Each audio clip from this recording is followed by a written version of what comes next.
So, Pastor, yeah. Let me just pose a random question. Yeah. Kuhusu mambo ya huduma. Ukiangalia injili ambayo unaihubiri na scope ya kuwafikia watu Tanzania, unaionaje miaka 10 ijayo? What do you see like? Of course, kwanza ninaiona Tanzania katika muktadha mzuri wa kimaandiko.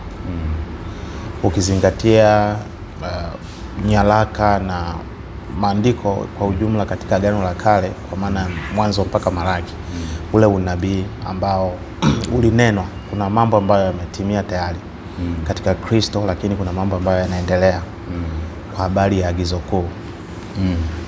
Na tukiwa kabisa, ukiangalia matukio jinsi ambavyo yamekuwa, of course hatuwezi kudeny juhudi ambazo zimefanywa na wazee kwa habari ya injili Tanzania.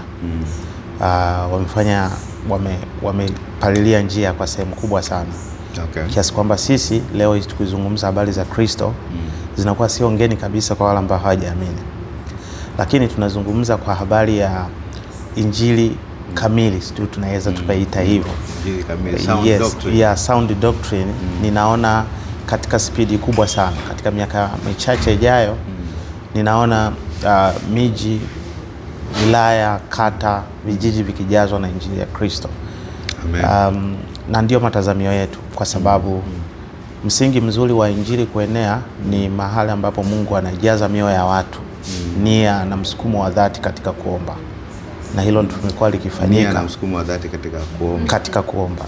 So watu wanapoomba, maana yake wanasababisha utendaji wa Mungu kutokea. Hii inaweza ikatokea, sio lazima iwe rasmi katika kila eneo.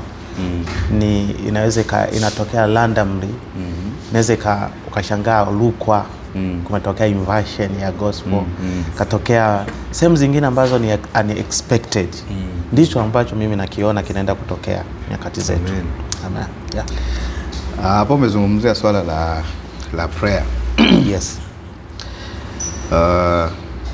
Kama mtu ana kiu ya kuona injili inafika ulimwenguni, Yeah.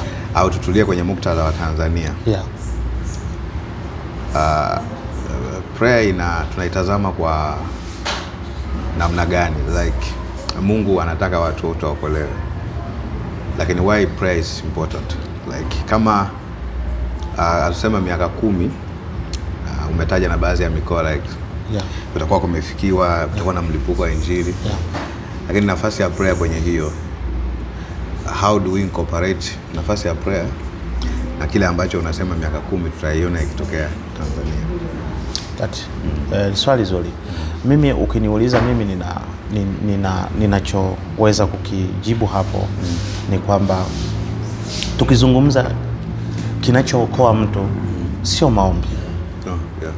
Ni ujumbe ambao unahubiriwa kwa habari ya kile Kristo amefanya. Kwa kinachookoa mtu sio maombi. Lakini kinachofanya watu waitike, mazingira yakubaliane na ujumbe uweze kupokelewa ni maombi. Kwa hiyo tunaweza tukasema maombi ni kama kiini kikuu cha ujumbe uweze kufika kila mahali. Hata kama una ujumbe wako mzuri kabisa, unahubiri kwa habari ya msamaha wa dhambi, unahubiri everything ambacho kinahitajika, lakini kama hakuna consistency maombi, hakuwezi kuzaliwa ile, nazungumza ile shauku, nia, msukumo. Kwa sababu mazingira, of course, kuna kauli moja huwa napenda kuitumia, inasema kwamba katika ufufuo watu wote duniani wamekuwa wired katika injili. Wamekuwa wired katika injili. Maana yake wamekuwa wired kuitika katika injili. Lakini wanaitikaje? Pale ambapo wanadamu wanajitisha katika kuomba.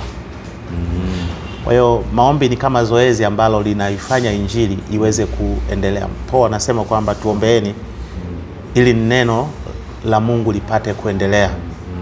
Kwa hiyo neno la Mungu haliwezi kuendelea kama hakuna watu wanaoomba.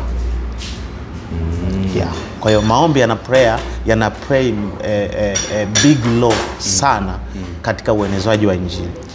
Kwa kama mtu anaiona Injili, anapenda Injili na anatamani enee, ndio maana the commitment mojawapo ambayo anatakiwa kuwa nayo ni commitment ya kuomba. Exactly.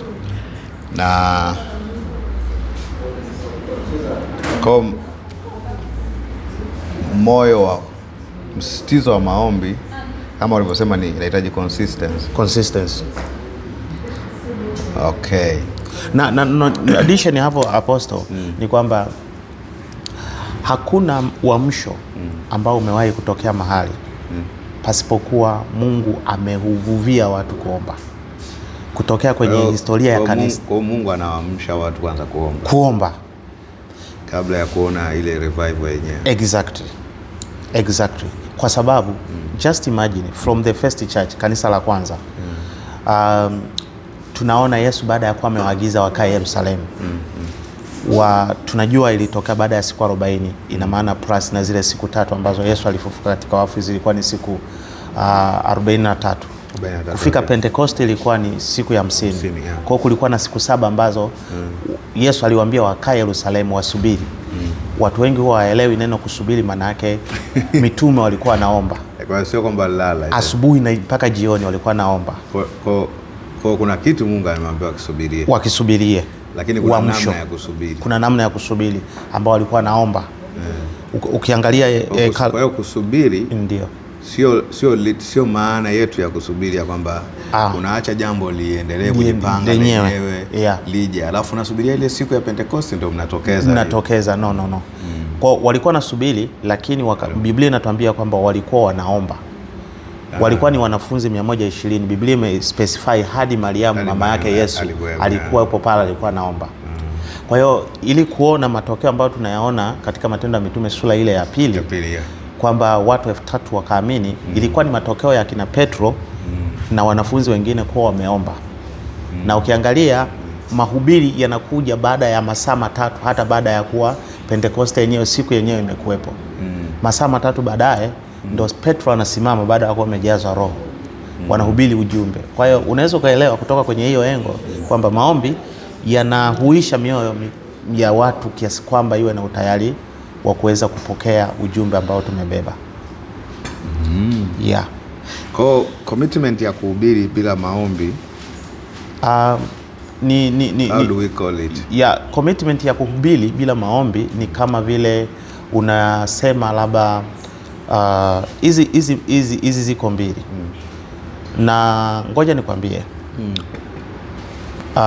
Maombi nimesema kwamba Pastor Chris Shegun Onainka anasema kwamba maombi yanafanya kila kitu.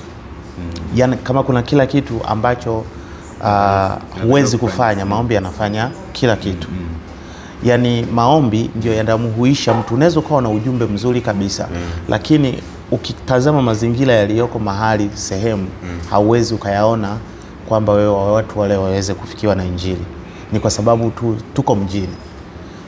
So prayer cannot be overemphasized. It is impossible. It is impossible. Itawezekanaje mtu aliyeko mjini aweze kuwa moved akakae siku labda 10 za anafanya umisheni vijijini kama sio tu kazi ya maombi? Ujumbe pekee hauwezi kutokea kwa sababu ujumbe unazungumzwa tu kwenye maneno, lakini maombi ndio yanayomweza kumstay mtu kwenye eneo bila yeye kuwa ame-experience. Kumbuka mazingira yanayotoka mtu ni ya mjini, anaenda kwa mazingira mapya. Mazingira mapya ili yamruhusu aweze kuhubiri ujumbe consistently kama yuko mjini. Kuna gap kubwa sana Apostle hapo. Lazima maombi yahusiki, kwa sababu kama pasipo maombi akina Petro asingekuwa na akina Paulo kwa mfano katika trip zake za umisheni asingekuwa na ng'atwa na nyoka, asingekuwa anapatwa katika hatari kama sio maombi. Kwa hiyo maombi nikasema ni msukumo wa dhati ili Injili iweze kufika mahali inapostahili kabisa. All right. Yes. Thank you, sir. Thank you so much.